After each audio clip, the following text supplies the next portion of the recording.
Hello everyone. तो last class में हम लोगों ने डिस्कशन किया था कि एक फोर्स जो है उसका मोमेंट जो है हम किसी पॉइंट के अबाउट कैसे निकालते हैं, ठीक है। आज का जो टॉपिक है हमारा that is the couple. Couple जो वर्ड है आप उससे समझ सकते हैं या जनरल टर्म में हम बोल सकते हैं combination of any two things, ठीक है। Collection of any two things वो हमारा क्या कहलाता है, कपल कहलाता है। तो वही डेफिनेशन से ही हमें यहाँ पे जो चीज़ें हैं वो निकल के आती हैं। बेसिकली कपल किस तरीके से फॉर्म होता है टू फोर्सेस के लिए, two parallel forces equal in magnitude. ध्यान रखिएगा कुछ चीजें जो है जब हम डेफिनेशन में लिखते हैं बहुत ही इंपॉर्टेंट है। इक्वल इन मैग्नीट्यूड अगर टू फोर्सेस हैं और कैसे हैं, parallel forces, but opposite in direction. Opposite क्या है, डायरेक्शन में है। तो वो क्या करते हैं, एक कपल फॉर्म करते हैं, ठीक है। अभी मैं एग्जांपल देता हूँ।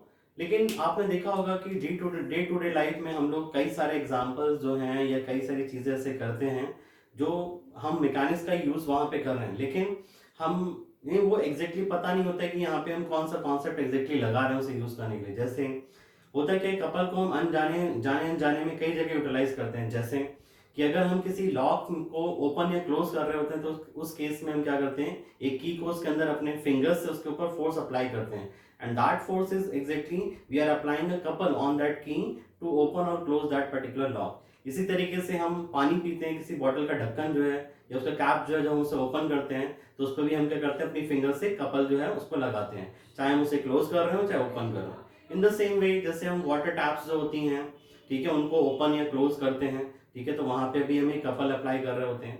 इसी तरीके से और भी कई सारे एग्जांपल्स जो होते हैं वो आपको मिल सकते हैं, ठीक है ना, कपल्स को लेके। लाइक फाउंटेन पेन्स जो होते हैं उनमें जहाँ पे उनमें थ्रेड्स होते हैं तो उनको ओपन करने के लिए हम वहां पे क्या कर रहे होते हैं, कपल को अप्लाई कर रहे होते हैं, ठीक है। तो इस तरीके से कुछ एग्जांपल्स जो है मैंने यहाँ पे लिख रखे हैं। तो एग्जाम में अगर आपसे पूछा जाता है जैसे, तो आप वहां पे ये एग्जांपल भी साथ ही साथ मेंशन कर सकते हैं। अब हम बात करते हैं कि कपल को एग्जैक्टली रिप्रेजेंट या कैसे डिनोट करते हैं, वो हमारे पास हम उसके बारे में डिस्कशन कर लेते हैं। एक पॉइंट है हमारे पास ए और एक पॉइंट है बी। ध्यान रखिएगा इन दोनों पॉइंट्स का कोलिनियर होना जरूरी नहीं है कि that point A and B both are collinear, ठीक है ना। दोनों हमारे पास अलग अलग भी हो सकते हैं, बट जो फोर्सेस हैं they are parallel to each other. तो लाइक एक फोर्स जो है हमारे पास इस तरीके से एक्ट कर रहा है कैपिटल एफ का हॉरिजॉन्टल डायरेक्शन में, और दूसरा फोर्स जो है वो हॉरिजॉन्टल डायरेक्शन में ही इस तरीके से एक्ट कर रहा है। दोनों का मैग्नीट्यूड सेम है और इनके बीच की जो डिस्टेंस है दोनों पॉइंट की, इसको हमने रिप्रेजेंट किया that this is small d value. तो उस केस में ये दोनों फोर्सेस क्या है, मिलके एक कपल फॉर्म कर रहे होते हैं। और ध्यान रखिएगा कपल जो है वो क्या करता है, एक मोमेंट जनरेट करता है। तो जब हम इसका मोमेंट लिखते हैं, right, M equal to this is the moment. और मोमेंट लिखने के लिए दोनों फोर्सेस का मैग्नीट्यूड सेम है, कोई भी एक फोर्स ले लीजिए और दोनों के बीच जो डिस्टेंस है उससे मल्टीप्लाई कर दीजिए। तो जिस तरीके से मोमेंट जो है वो एक वेक्टर क्वांटिटी है, उसी तरीके से कपल जो है वो भी एक वेक्टर क्वांटिटी है। तो हमें कपल का जो सेंस है वो भी बताना होता है। जैसे हम यहाँ पे ध्यान से देखें तो this is representing you a clockwise couple, ठीक है। ये वन टाइप का कपल जो हम बात करें क्लॉकवाइज है। वहीं पे एक केस और हम कंसीडर करते हैं जहां पे हमने एक पॉइंट कंसीडर किया, पॉइंट ए, और दूसरा पॉइंट है point B. In the same way जो फोर्सेस यहाँ पे ऐड कर रहे हैं, लेट्स सपोज एफ जो है वो हमारा इस तरीके से ऐड कर रहे हैं, और ए पॉइंट पर फोर्स एफ और बी पॉइंट पर जो फोर्स है उसका डायरेक्शन कुछ इस तरीके से है, and these two forces are parallel to each other. और इनके बीच का जो डिस्टेंस है यहाँ पे, ये हमने बोला कि that this is small d value, ठीक है ना। तो ये क्या कर रहे हैं, फिर से कपल फॉर्म कर रहे हैं। इसका मोमेंट भी हम सेम फॉर्मूले से देंगे और देखेंगे ये क्या कर रहा होगा, एक एंटी क्लॉकवाइज जो है कपल जो है उसको जनरेट कर रहा होगा। इन द सेम वे जैसे हम पहले बताते थे कि क्लॉकवाइज कपल को हम पॉजिटिव और एंटी क्लॉकवाइज कपल को जो है या एंटी क्लॉकवाइज मोमेंट को हम क्या करेंगे, नेगेटिव से रिप्रेजेंट करेंगे। वही काम हम यहाँ पे भी करेंगे। अब देखिए यहाँ पे ये जो फॉर्मूला हमने लिखा है कुछ अलग नहीं है। सपोज करो मैं यहाँ पॉइंट ए और पॉइंट बी के अबाउट जो है मोमेंट लेना चाहूँ इन दोनों फोर्सेस का, तो हम कैसे लिखेंगे। जैसे सपोज करूँ मैंने एम मोमेंट लिया अबाउट पॉइंट ए, तो ए पॉइंट से पास करने वाला ये फोर्स क्या है, इसका लाइन ऑफ एक्शन जो है इसी पॉइंट से पास कर रहा है जिसके अबाउट हम मोमेंट लेते हैं। लास्ट क्लास में हम लोगों ने मोमेंट में डिस्कस किया था ये कि अगर कोई भी पॉइंट किसी फोर्स के लाइन ऑफ एक्शन पे लाई करे जिसके अबाउट अगर हम उसी पॉइंट के अबाउट मोमेंट लें तो वो मोमेंट कितना होगा, जीरो। क्यों, क्योंकि जो परपेंडिकुलर डिस्टेंस है उस फोर्स की के लाइन ऑफ एक्शन की उस पॉइंट से कितनी हो जाएगी, यहाँ पे जीरो हो जाएगी। तो इस तरीके से यहाँ पे इस फोर्स का मोमेंट जीरो हो गया, और ये जो बी पॉइंट पर जो फोर्स लगा है ये हमें पॉइंट ए के अबाउट क्या देगा, क्लॉकवाइज मोमेंट देगा। तो ये क्या हो जाएगा, पॉजिटिव। हमें पता है कि क्लॉकवाइज मोमेंट क्या हम लेते हैं, पॉजिटिव। तो this is again F into distance हमारे पास क्या डी, तो एम ए जो हमें मिलेगा एफ डी। आप ध्यान से देखिए, जो हमने मोमेंट एक कपल के लिए लिखा है वो भी एफ डी लिखा है, और यहाँ पे ये वैल्यू भी हमारे लिए एफ डी है। इसी तरीके से पॉइंट बी के अबाउट अगर मैं मोमेंट लिखना चाहूँ यहाँ पे, तो वो कितना हो जाएगा, तो बी पॉइंट से पास करने वाला फोर्स हमारे पास क्या है यहाँ पे, दिस एफ, जिसका मोमेंट 0, और पॉइंट ए के अबाउट अगर हम मोमेंट लें तो दिस इज क्लॉकवाइज, ये हमारे पास अगेन क्या आ गया, एफ इंटू डी। ये तो हमारे इस वाले डायग्राम के लिए हो गया। अगर मैं एंटी क्लॉकवाइज कपल को लेके भी बात करता हूँ, तो पॉइंट ए के अबाउट अगर मैं मोमेंट कंसीडर करूँ, तो ये फोर्स जो पॉइंट ए से पास कर रहा है जिसका लाइन ऑफ एक्शन, उसका मोमेंट कितना हो जाएगा, 0, और ये फोर्स हमें क्या देगा इसके अबाउट, एंटी क्लॉकवाइज मोमेंट। जब भी कभी हम किसी फोर्स का मोमेंट ले रहे हैं तो ध्यान रखिए हमें करना क्या है, हमेशा जो फोर्स का लाइन ऑफ एक्शन और मोमेंट सेंटर उसको ध्यान में रखिए, ठीक है।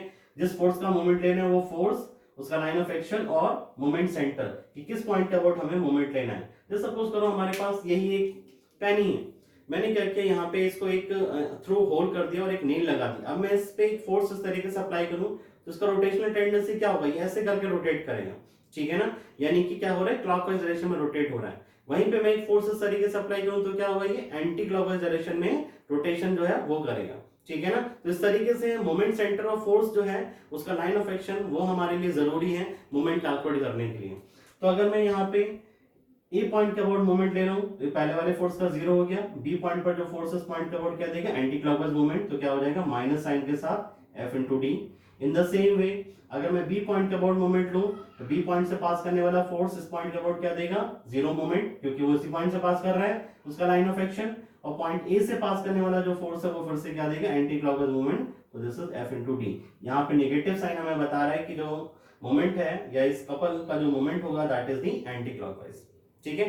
तो यहाँ से 2 पॉइंट के अबाउट जो हमने मोमेंट लिया वहां से हम देख रहे हैं कि कोई एक कपल जो है उसका मोमेंट क्या है, कांस्टेंट रहता है, ठीक है। उसमें कोई उसका जो सेंस है चाहे, या हम बोल सकते हैं उसका मैग्नीट्यूड, दोनों ही हमारे कांस्टेंट रहते हैं, उनमें कोई भी डिफरेंस नहीं रहता है। नॉट इवन दीज 2 पॉइंट्स, अगर मैं इस कपल के प्लेन में, सेम प्लेन में कोई भी पॉइंट कंसीडर करूं इस पूरे बोर्ड पे, ठीक है, और उसके अबाउट अगर हम मोमेंट लें तो हमारा जो मोमेंट होगा वो क्या आएगा, सेम आएगा। अगर क्लॉकवाइज कपल है तो उसका मोमेंट एफ डी ही मिलेगा और सेंस हमें क्लॉकवाइज ही मिलेगा उसका, ठीक है। इस चीज को हम आसानी से प्रूफ भी कर सकते हैं। प्रूफ करने के लिए हम क्या करते हैं, एक छोटा सा जो कॉन्सेप्ट है उसको देखते हैं। ये नोट करके जो मैंने अभी आपको एक्सप्लेन किया वो चीज मैंने लिख रखी है, तो उसको ध्यान रखिएगा। सपोज करिए हमारे पास कोई एक दो, अगेन हमने बोला कि 2 फोर्सेस यहाँ पे ऐड कर रहे हैं, एक पॉइंट ए पर हमने, वही अगेन ए और बी 2 पॉइंट हमने कंसीडर कर लिए यहाँ पे। इन दोनों फोर्सेस के अबाउट जो, इन दोनों पॉइंट्स के अबाउट जो फोर्सेस लग रहे हैं वो कुछ इस तरीके से हैं। हमने बोला एक फोर्स एफ जो है वो हमारा इस तरीके से ऐड कर रहा है, दूसरा फोर्स जो है पॉइंट बी से वो कुछ इस तरीके से ऐड कर रहा है।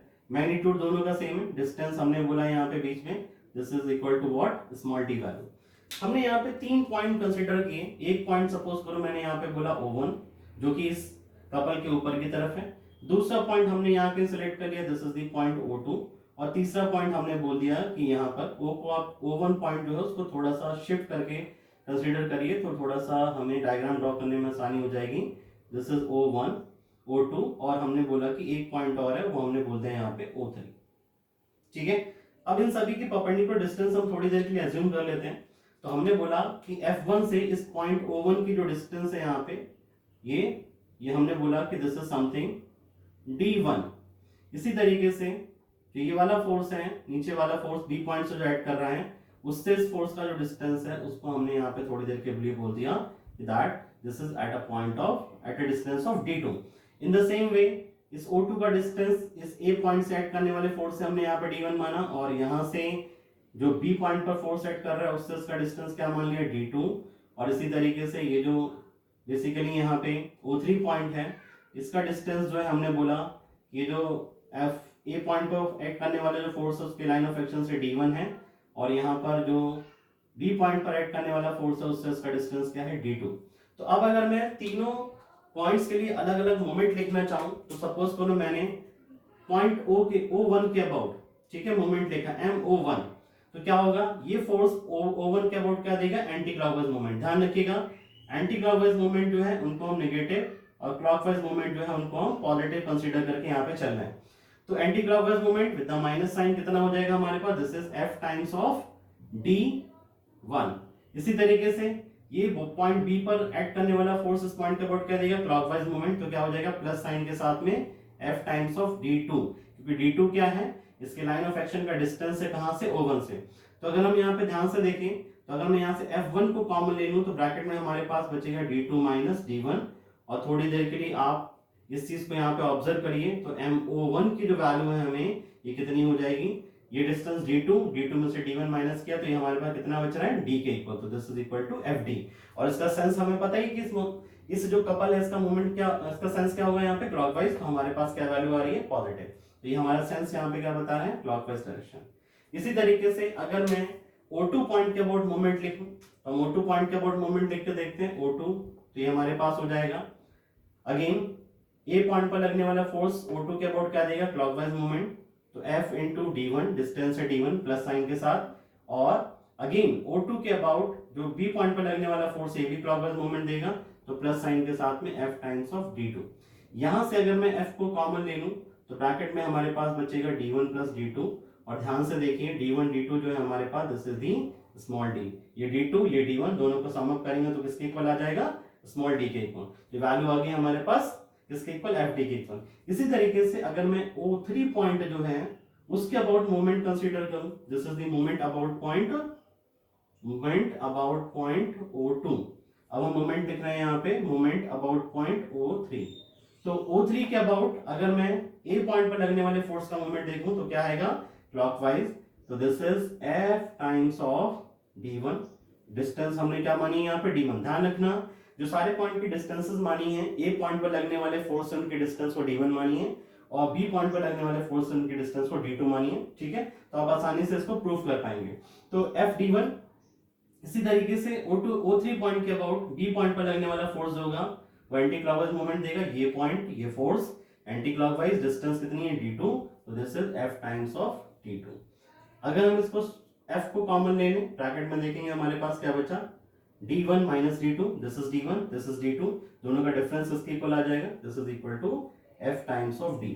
तो आप ध्यान से देखिए, इसका भी सेंस हमारा मैग्नीट्यूड FD, सेंस क्लॉकवाइज, इसका मैग्नीट्यूड FD, और सेंस हमारे पास क्या आ रहा है, इसका क्लॉकवाइज। तो इस तरीके से हम बोल सकते हैं कि अगर हम किसी भी पॉइंट के अबाउट मोमेंट कंसीडर करें किसी कपल का जो कि उसी प्लेन में लाई कर रहा हो जिसमें वो कपल लाई कर रहा है, तो वो क्या रहेगा, सेम रहेगा, उसमें कोई भी चेंज नहीं आता है। ये छोटा सा पॉइंट है, मे बी कभी एग्जामिनेशंस में प्रूफ करने के लिए आपको दे सकता है कि prove that couple is a free vector, ध्यान रखिएगा, हम उसको यहाँ पे बोल रहे हैं क्या, couple is a free vector. क्यों फ्री वेक्टर लिखा है, जैसे मैंने the moment of a couple remains same about any point in the plane containing the couple, तो ये हमारे लिए इंपॉर्टेंट पॉइंट है, इस तरीके से हम इसको प्रूफ करके दिखा सकते हैं। आज के लिए हम लोग यहीं पे रुकते हैं, जो हमारा नेक्स्ट टॉपिक है उसके बारे में हम नेक्स्ट क्लास में डिस्कस करेंगे, एंड दैट इज दी वेयरनेस थ्योरम। बहुत ही इंपॉर्टेंट थ्योरम है, क्या है इसका एप्लीकेशन वो हम नेक्स्ट क्लास में बात करते हैं। आज के लिए इतना ही, थैंक यू।